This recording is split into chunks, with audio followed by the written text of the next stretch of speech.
최근 피해자 3명이 잇따라 숨진 인천 건축왕 전세 사기 사건에 이어 경기 구리시와 화성 동탄 등 수도권 곳곳에서 전세 사기 피해가 이어지고 있습니다. 경찰은 범죄단체 조직죄 적용까지 검토하며 전세 사기에 엄정 대응할 방침인데 실제로 혐의를 입증하기는 쉽지 않을 것으로 보입니다. 취재기자 연결해 자세한 상황 알아보겠습니다. 김태원 기자.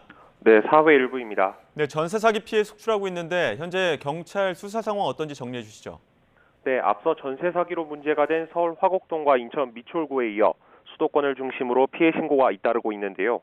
경기 구리시에선 지난 2월부터 보증금을 돌려받지 못했다는 신고로 경찰이 부동산 중개업자 등 20여 명을 입건해 조사하고 있습니다.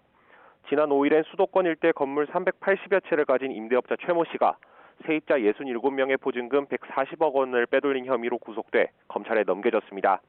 경기 화성 동탄 신도시에서는 오피스텔 250여 채를 가진 임대업자 박모 씨 부부가 파산 신청을 하면서 전세 사기 신고가 90건 넘게 쏟아졌는데요.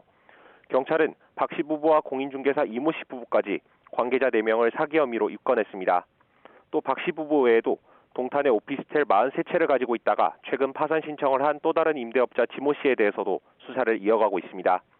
경찰이 지난해 7월부터 8달 동안 적발한 전세 사기 피의자는 2,100여 명에 달하고 이 가운데 200여 명이 구속됐는데요.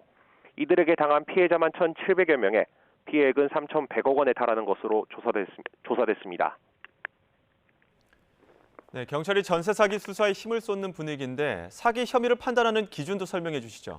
네, 사기 혐의가 성립하려면 임대인이 일부러 보증금을 돌려주지 않았다는 고의성이 입증돼야 합니다. 이들이 돈을 돌려줄 능력과 의사가 없었는데도 계속 전세 계약을 이어갔다는 걸 증명해야 하는 겁니다. 동탄 신도시 임대업자 박 씨 부부의 경우 임대한 집들의 근저당이 잡혀있지 않는 등 사기 행각을 벌이려고 했다는 뚜렷한 정황은 아직 드러나지 않은 상황인데요.